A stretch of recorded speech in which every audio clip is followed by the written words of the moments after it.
Fala galera, e olha qual que vai ser a resenha de hoje. Lovecraft, Medo Clássico Volume 1. Será que é tão bom assim, Lovecraft? Por que será que agora estou chamando ele de Hatecraft? Depois da vinheta.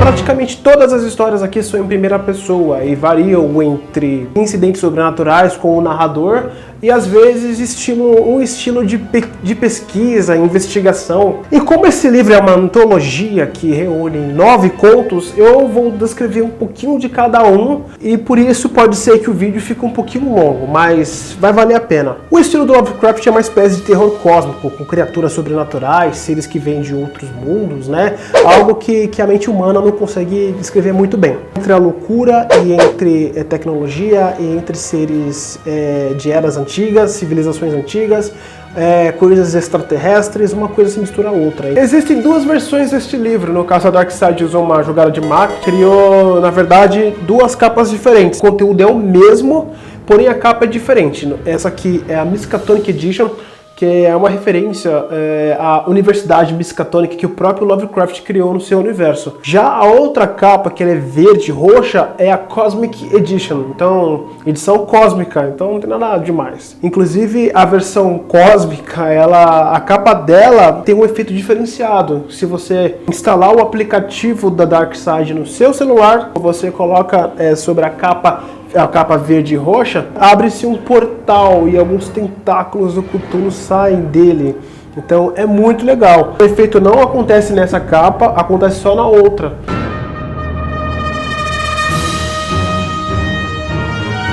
E a primeira história é Dagon, que vai contar a história de um indivíduo que durante uma guerra ele é capturado por seus inimigos, só que de alguma forma ele consegue escapar por um barco. Ele passa dias e dias e dias à deriva no mar e por conta disso quase chega a um estado de inanição, praticamente já morto.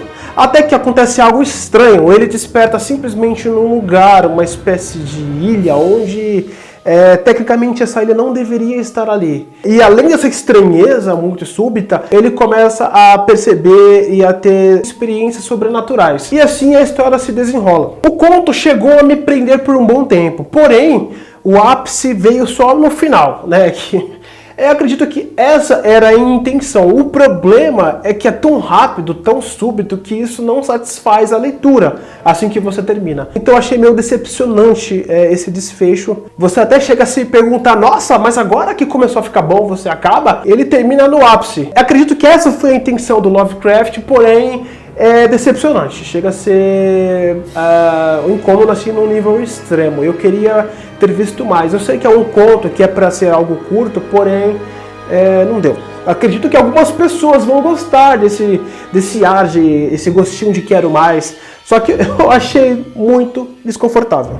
E só uma curiosidade, que é algo que eu vou comentar lá no final do vídeo. Na Bíblia, Dagon é o nome de um deus adorado pelos filisteus, que é um povo que guerreava contra o povo de Deus, os hebreus. Inclusive, os filisteus roubaram a Arca da Aliança e colocaram diante da figura, da imagem desse Dagon. E no dia seguinte, ele acordou com a face diante da Arca. Então assim, é uma curiosidade e é algo que eu vou comentar lá na frente.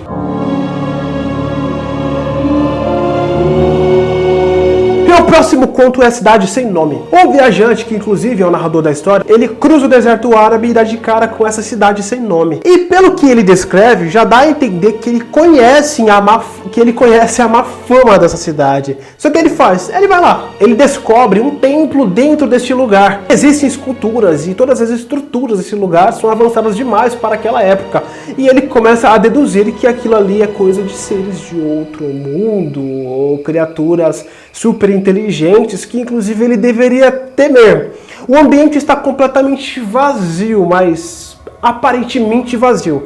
E é nessa atmosfera de ter ou não ter alguma coisa, e certas situações estranhas acontecerem ali, e os indícios de coisas suspeitas acontecendo naquele lugar não são suficientes para impedir ele de continuar pesquisando este lugar. Esse conto tem praticamente a mesma ambientação que o outro, Dagon. Praticamente o viajante, o pesquisador, cientista, seja lá, geralmente tem essas variações, né? Mas não muda muito disso. E ele começa a descrever o que ele acha, coisas de acordo com as estruturas que ele vê, que são muito complexas, ou desenhos em paredes, gravuras, coisas assim. Praticamente é um modo de descrever algo muito terrível por meio de suas obras. Até que funciona. O problema é que é exagerado, o problema é que é constante. E é tão constante que chega a parecer um livro de biologia, um livro de arqueologia, sabe? Então fica muito na teoria, muito na especulação. O livro não avança. Então eu tive muito a impressão, enfadonha inclusive, de que esses momentos parecem muito com History Channel. É muito técnico, você fica esperando acontecer alguma coisa e não acontece. Ele cria muito uma ambientação, um suspense, e quando você espera pelo ápice, não é o ápice. Olha que legal. Ele cria muita expectativa para nada. Então ele descreve e não sai do lugar.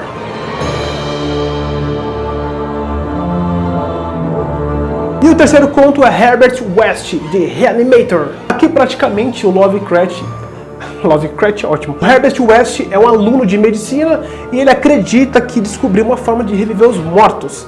Então, por meio de uma seringa, ele vai começar a fazer vários tipos de experimentos, aplicando isso em variações de corpos, cada um em uma condição. Um corpo decapitado, o outro há mais tempo morto, outro há menos tempo morto. Existe um certo padrão para que funcione. Inicialmente, a faculdade onde o Herbert estuda, a Miskatonic, que inclusive é citada em vários contos do próprio Lovecraft, essa faculdade, os professores negam qualquer tipo de apoio a essa maluquice do Herbert. Só que ele não tá nem aí. Ele vai tentar provar que o que ele criou funciona, aplicando nos mortos, nos cadáveres que tem naquela faculdade. Porém, vai ter que fazer escondido. E com a ajuda do amigo, eles vão invadir lá o laboratório e vão tentar aplicar isso. E às vezes até em cemitério para vilipendiar corpos, para tentar ver o que acontece. E todo o conflito se desenvolve nisso, nele procurando corpos, ele tentando se desvencilhar da faculdade, tentando usar corpos escondidos, ao mesmo passo que tenta ver os efeitos que vão causar. E quando ele vê os efeitos que causam, o Deus nos acuda. O conto não é ruim, é um conto muito bom. O problema é que não é algo inovador hoje em dia. Acredito que na época foi uma coisa completamente extraordinária, né? 1922. Só que hoje em dia tá tão estourada essa ideia de mortos-vivos, de zumbi, seres que são reanimados o tempo todo, para cima e baixo, em vários filmes, que eu não vi surpresa nenhuma, porque inclusive o plot, a alma deste conto é simplesmente os efeitos e o comportamento dos mortos diante dessa coisa que o Herbert cria para poder reanimar os mortos. Então não foge disso. É um conto legal, mas não é algo fora do comum que é de explodir cabeças, tipo. Não.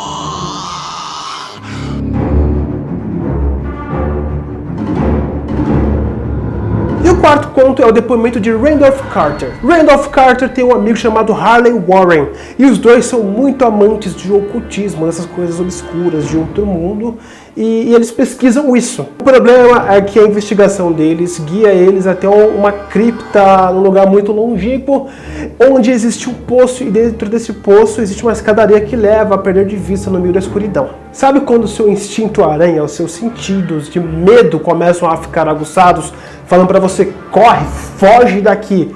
É justamente isso que a descrição que o Lovecraft faz, e a gente sente isso enquanto os personagens estão diante do perigo. A ambientação, a fumaça que está lá de dentro, os efeitos, tudo faz entender que é um lugar perigoso e um lugar completamente infestado por magia ou algo sobrenatural. Só que eles não estão nem aí porque eles são amantes. Inclusive é algo recorrente nas histórias do Lovecraft, né? De qualquer forma, eles estão ali e vão seguir com isso adiante. Então o que acontece? Eles bolam um plano. O Randolph, ele decide descer para ver o que tem lá dentro, para explorar. E com dois radiocomunicadores, os dois vão ficar se comunicando, lógico. O Randolph, ele desce no poço, enquanto o Harley fica na superfície, meio que monitorando o que está acontecendo. Só que o Randolph, quando chega lá nas profundezas do abismo praticamente, ele começa a ver coisas estranhas, coisas que parece que eram para estar escondidas, coisas que não eram para ser perturbadas. E o Randolph começa a descrever coisas terríveis, de gelar a alma. E ele fica incitando o amigo para que volte. Só que daí pra frente você precisa ler para ver o que acontece. E é muito legal, inclusive é um dos contos sim, que eu gostei bastante. Ele é curtinho, aqui o Lovecraft ele chega a criar aquela ambientação novamente, começa a falar History Channel, estrutura, hieróglifo, os rastros deixados pela aquela civilização muito antiga. O bom é que aqui é mais curto e ele consegue sintetizar, sem enrolar muito, sabe, sem esticar muito o chiclete. A ação chega rápido e a descrição é incrível, realmente Lovecraft, muito bom esse conto.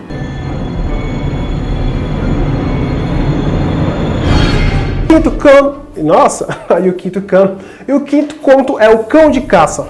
E nesse conto o narrador, que inicialmente não se identifica, mas sempre coloca à frente o amigo dele, ele está contando a história do amigo dele, que é o John. Os dois têm um hobby incomum, entende? Os dois são ladrões de túmulos, eles violam os túmulos e começam a furtar relíquias. Eles invadem cemitérios à noite, numa espécie de expedição macabra, e furtam objetos dos túmulos, coisas raras que eles já vão lá meio que já sabendo que vão encontrar. Eles colecionam isso e eles levam para casa, a casa em que os dois moram juntos. E essa casa tem tantas relíquias que ela é praticamente descrita igual aquela casa dos Warren, que é aqueles caçadores de criaturas sobrenaturais, e eles também têm um museu cheio de objetos estranhos, amaldiçoados, que inclusive tem a Annabelle lá, né? É o famoso Museu de Ocultismo dos Warren, que é o sobrenome da família lá. No caso desses amigos, não tem um nome específico, mas é a mesma coisa que eles estão criando na casa deles. Certo dia, John guia o amigo para um túmulo em que eles vão violar, e lá dentro existe um túmulo de mais de séculos, se não me engano, 5 a 6 séculos. E lá dentro tem uma carcaça meio que preservada, e no pescoço dessa criatura existe um amuleto que tem um formato desse cão, que é um cão caçador. E o que eles fazem? Eles levam para casa. É lógico, já que essa é a ideia, então eles levam para casa com certeza. E sabe o que é pior? É que eles reconhecem esse artefato.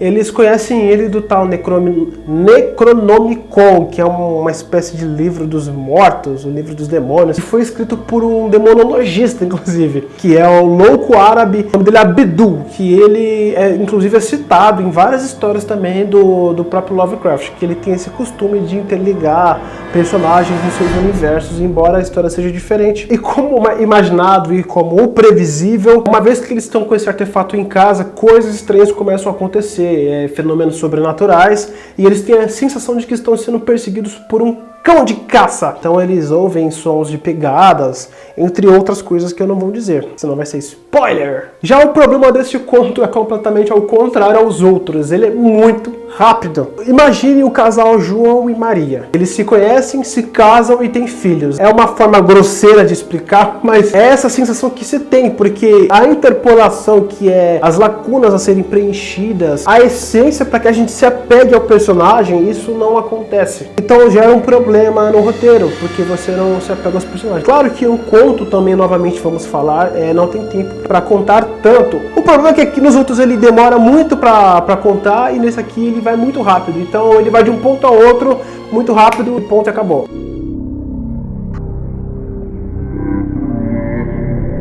E o incrível sexto lugar, e o incrível conto número 6 é o Conto de Cthulhu, Cuchilo. É um nome que, de acordo com o próprio Lovecraft, a pronúncia é impossível, vamos dizer assim, né? Não é nem difícil, é que ninguém sabe ao certo qual que é a pronúncia. Um professor acaba morrendo e deixa como herança para o seu neto vários documentos e uma caixa misteriosa. Dentro dentro desta caixa misteriosa, o garoto encontra um baixo relevo em formato de, ou melhor, feito de argila. Junto com os papéis, documentos que ele encontra do tio-avô, ele começa a perceber que o avô, tio-avô no caso, ele era fascinado por um tal de culto ao Cthulhu. Então o garoto, depois de olhar toda aquela documentação, de ver toda a maluquice e fanatismo do tio-avô, ele também tem o mesmo sentimento e decide dar prosseguimento nessas pesquisas e vai muito a fundo, até que ele encontra o que ele queria e então ele deseja descrever o que ele queria encontrar, porque é fodástico. Embora o conto ele também comece, como todas as outras histórias do Lovecraft, nesse mesmo padrão de sempre, de começar a descrever coisas antigas. Como você já está mais da metade dos contos, você não espera que algo grandioso também vá acontecer, porque nos outros teve o mesmo princípio. Só que aí é que tá, chega a certo ponto e o ápice vem assim com o pé na porta. Lovecraft, nesse conto, ele não sabe brincar. Poderia ser o livro inteiro aqui sobre Cthulhu, aqui o culto do Cthulhu, seria incrível, porque esse conto, ele realmente superou as expectativas. A minha vontade de continuar lendo Lovecraft está respirando por aparelhos, por meio deste conto do culto ao Cthulhu, porque os outros contos para mim não me convenceram até então. Ele é disparado o melhor conto, não tenho nem o que falar. Quando a ação precisa acontecer, Lovecraft descreve de uma forma impecável, sem comentário. É um conto que te dá vontade de querer ler mais. Como todos os contos do Lovecraft, ele acaba no ápice. Você fica órfão da leitura porque você quer ler mais. É nota 1000. É incrível. A descrição que o Lovecraft faz do Cthulhu é uma coisa... não dá pra explicar. Ele consegue explicar isso no conto. A forma dele descrever tanto a criatura como o ataque da criatura, mesmo que às cegas, você consegue entender tudo o que está acontecendo, porque o Lovecraft ele adjetiva muito a cena e ao mesmo tempo ele cria mistério. Não dá para entender. Eu sei que Lovecraft ele é sensacional escrevendo o conto do Cthulhu, sem comentário. O chamado do Cthulhu.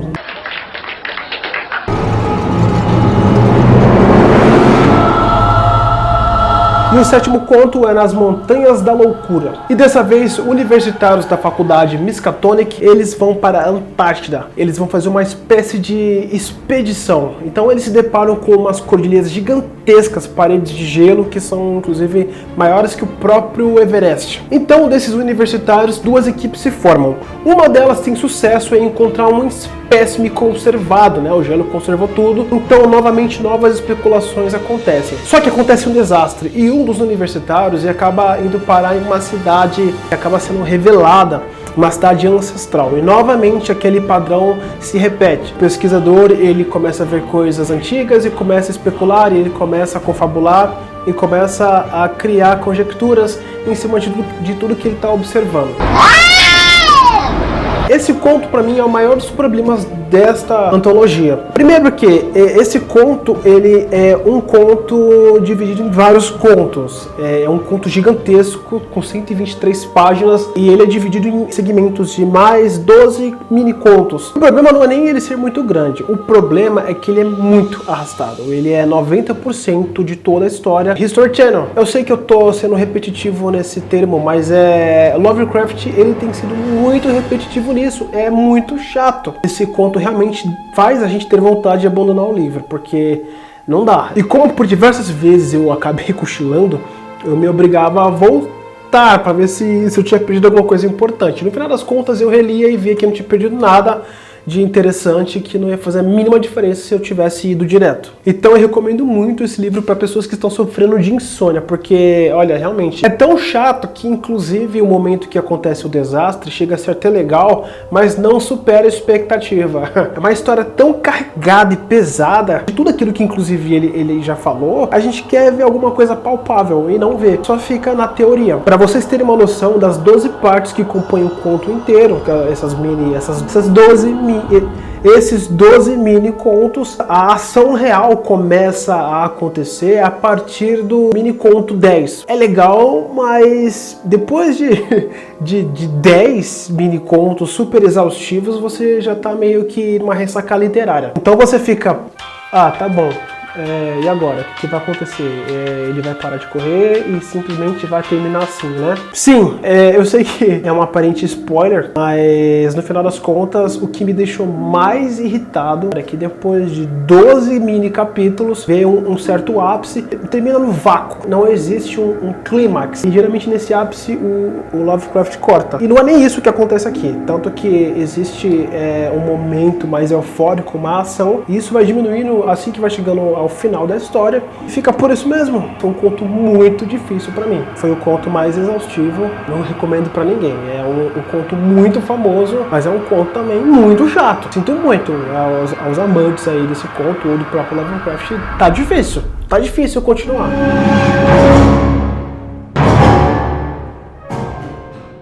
E o oitavo conto é A Sombra Vinda do Tempo. E após sofrer 5 anos de amnésia, um professor de Miskatonic, novamente a Universidade de Miskatonic, esse professor ele começa a pesquisar para poder entender o que aconteceu com ele. Essa pesquisa / investigação vai guiar esse professor até a Austrália Ocidental. E lá coisas estranhas vão começar a acontecer. Olha que legal, que novidade! Inclusive possíveis viagens temporais, que é uma coisa que está no título do conto. A real questão é que o professor não sabe dizer o que está acontecendo com ele, porque ele começa a ter imagens na mente dele, tanto da época que ele estava com amnésia, quanto na situação real e atual no caso. Ele não consegue discernir se o que ele está experimentando, se isso é um sonho ou se isso realmente é uma imagem vinda de algum outro lugar. A atmosfera que ele explica para nós na história, aparentemente existe um parasita dentro dele, é meio confuso, é como se algum ser do passado tivesse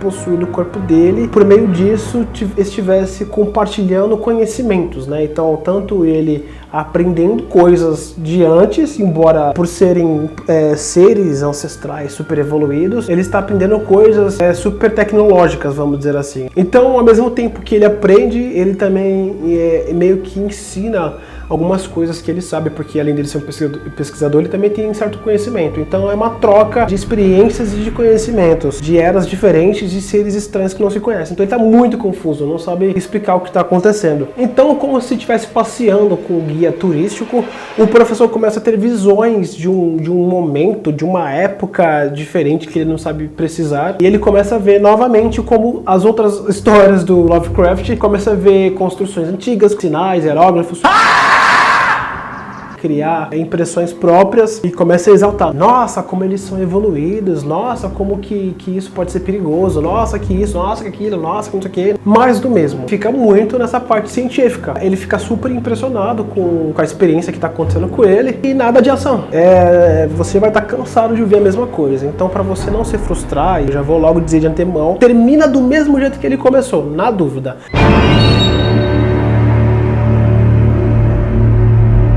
E o último conto é o Necronomicon, o famoso livro maldito e misterioso que foi escrito pelo árabe, que é o demonologista, é o tal Abdul. Basicamente vai contar um pouco sobre o cara que escreveu esse livro, onde estão as possíveis cópias, né, o paradeiro de cada uma delas e um pouquinho da influência. Então não é muito, até porque são 2 páginas. Acrescenta pro universo do Lovecraft, porém sozinho não.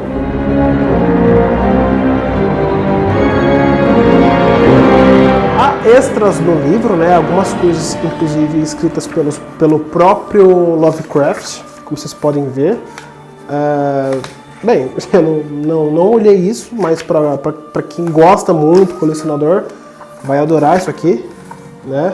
Umas coisas que ele escrevia. Isso aqui, uns desenhos macabros, dá pra ver que ele era um pouco perturbado, né? Fala um pouco do relacionamento também do Edgar Allan Poe com o próprio Lovecraft. Foi uma inspiração para ele. Tem bastante desenhos esquisitos aqui, né?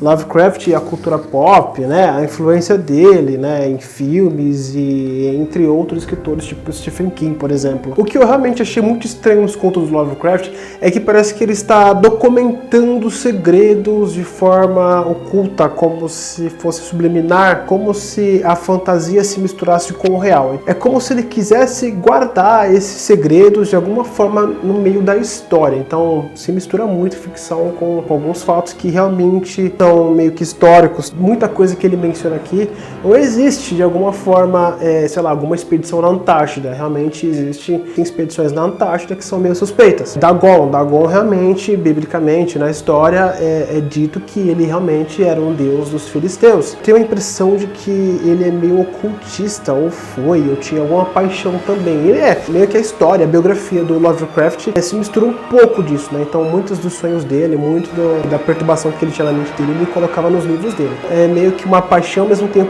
umas coisas que ele sofria. O avô dele era maçônico, né? Na verdade, abriu uma loja maçônica. O pai dele talvez tivesse alguma influência, não sei, se passou para o filho. Eu não sei se uma coisa tem a ver com a outra, porém, é muito estranho. Muita coisa de que tem aqui no livro faz relação ao ocultismo. Por mais que não seja uma coisa declarada, você vê que o personagem explora ambientes e situações que levam direto a isso. Para vocês confrontarem a ideia, você pode procurar por Hitler na época da Segunda Guerra Mundial, indo na Antártida. Então tem coisas lá na Antártida, né? Inclusive expedições na Antártida porque descobriram alguma coisa lá. Vejam algo também com o Almirante Byrd, que também tem a ver com a Antártida, e Operação High Jump. São coisas que se misturam, tanto expedições na Antártida quanto essa parte de ocultismo, criaturas evoluídas, pirâmides, civilizações antigas e por aí vai. Lovecraft usa uma linguagem muito rebuscada pro tempo dele. É muito gostoso de ler a forma que ele escreve. O problema é que ele se repete muito e a fórmula que ele usa anda muito em looping eterno. Então assim, é o tempo todo a mesma coisa. Então todos os contos você percebe o mesmo padrão. Você já tem uma noção do que pode acontecer. Então acaba ficando muito previsível e não tem expectativa nenhuma. Ou é alguma coisa que não vai satisfazer, não vai ter ápice, ou vai ser alguma coisa que não vai terminar em nada. O único conto que realmente me chamou muita atenção foi o chamado do Cthulhu, que foi incrível. De resto, um conto ou outro me chamou a atenção, só que não foi nada que me tornasse fã dele. Na verdade foi ao contrário. Então a leitura na época de 1920, mais ou menos da época dele, é mais lento. Eu não me adaptei, pode ser que seja por conta disso. Lovecraft é um ícone do terror, não me agradou, não gostei muito. Respeito e entendo as pessoas que amam, né, o universo Lovecraftiano. Eu só vou, na verdade, me enveredar nesse universo novamente se for algo relacionado ao Cthulhu. Uma nota para esse livro de 0 a 10, eu daria um 4, nota 4 para esse livro. E é isso aí, galera. Se vocês gostaram, curta, compartilhe e se inscreva no canal. Quando você curte, o YouTube entende que você realmente gostou do vídeo e vai compartilhar com você das próximas vezes, entendeu? Curta, compartilhe, deixa aqui sugestões aqui de livros pra gente ler, né? O que vocês acharam que pode melhorar aqui nos comentários. E é isso aí, galera. Até a próxima.